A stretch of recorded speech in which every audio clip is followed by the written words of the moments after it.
been whatever that day. Does that make sense? Yeah.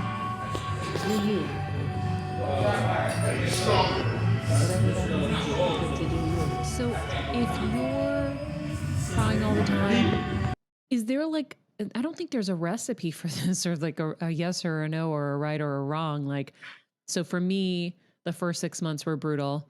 And then the last 6 months have been slowly getting better and better and better.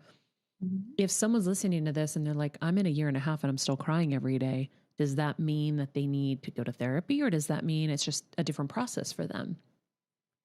Maybe both. So first of all, we're all unique. There's some discussion about a timeline, and it makes me crazy Mm-hmm. because I mean, seriously, there's no date stamp on grief. Yet, with that said, I think that there are people who, you wake up one day and you look in the rearview mirror and you think, I have been crying nearly every day for a year and a half, and that's not okay for me.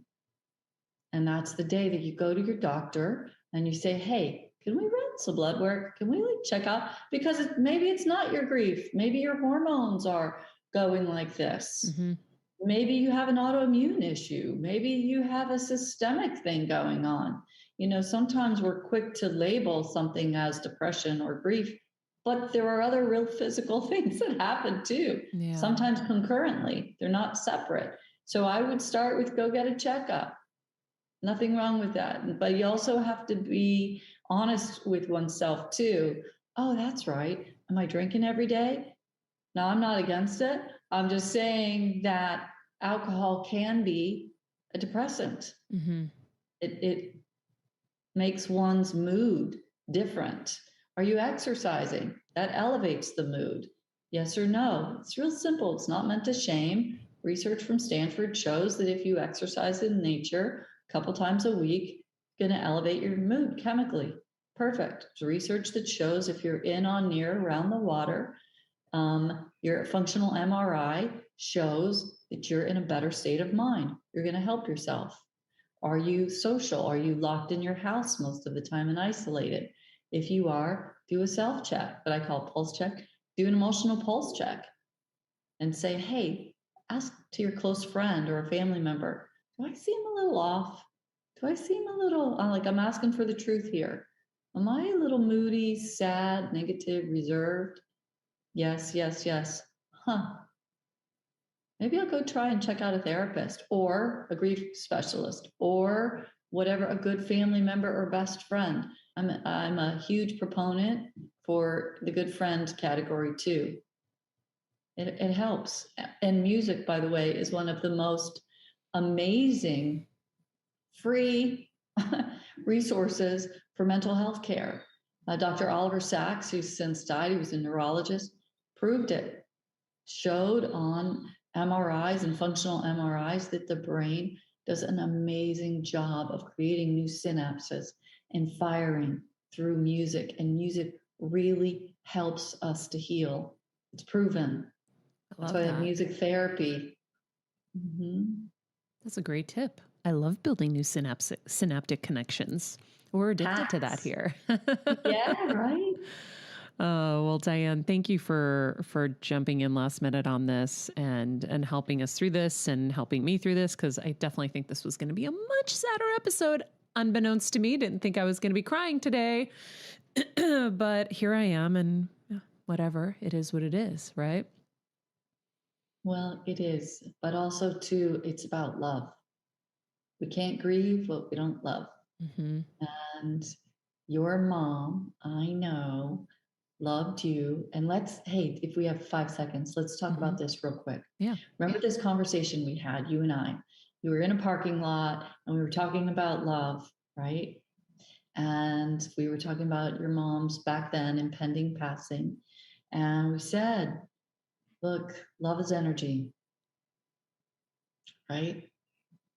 Your relationship with your mom is rooted in love, and love is energy. And we know that energy is neither created nor destroyed.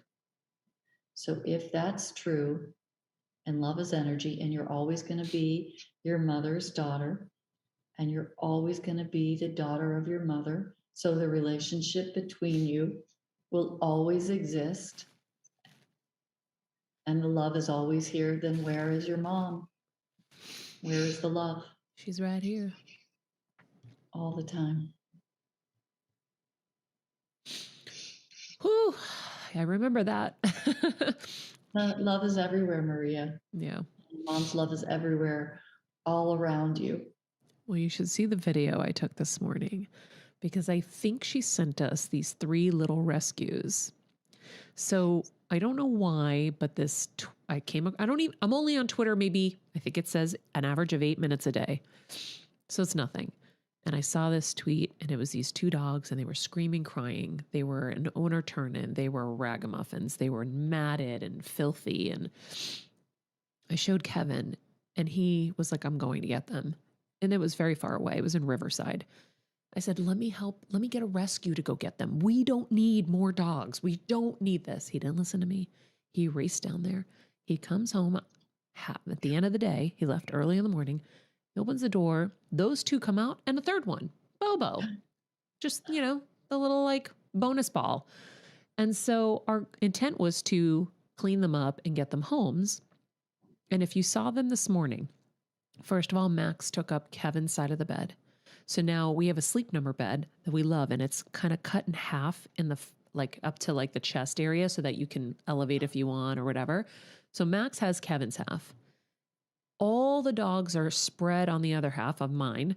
And Kevin's like, well, where do I go? I said, well, come, he'd just let them out to go to the bathroom. So he comes and like wedges and spoons into me, and all of them laid on top of us. When I say these dogs melt into your body and don't move, like if we wanted to be there all day, they would stay just like that. They just want to melt into your body. Kevin is convinced for sure that the Bijans are entities, that other people don't see them because no one really sees the beauty of these dogs somehow. But we're like, do you not see they're angels? Like literal angels. And we've had so many dogs, and trust me, I don't think anybody is more obsessed with their dogs than us. These guys are different. And Bobo is like an angel healer. He's a whole other little guy. And I'm like, so I took this video of all of us. I didn't want to get up. I was like, guys, now I'm officially going to be late. I got to get up. And they're all smushed on our bodies. And I was like, I just kept feeling like, since we got them, I'm like, I have a weird feeling my mom sent them, and not even necessarily for me. I think she sent them for Kevin, and because they're all obsessed with him. And so they love me too, but they really love Kevin because he rescued them.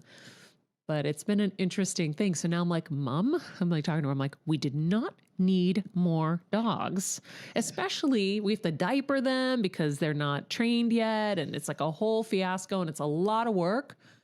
But it's just this unbelievable love that is just overwhelming us. So it's kind of interesting. That was this morning. I was like, okay. Love is everywhere for real in your case. Love is very much enveloping us. So we are grateful. And the story remains to be seen how this all works out. We're going to bring the Bijans to my dad. So this was my dad's discussion. I go, Dad, I think Mom sent them. And I think she sent them for you. So I'm trying to get him to take the 2 Bijans because we're there so much anyway. And I want him to have that love again because soon after my mom died, I had to put their dog down, which was brutal. And so he's like, no, Maria, I love them. But no, Mommy knows after Beethoven, we weren't going to do any more dogs. And I'm like, Dad, but I think she's changed her mind. I think she knows you need dogs. So we're going to bring them and see if he'll bond. And if he doesn't, they're going to come back here. But it's very interesting.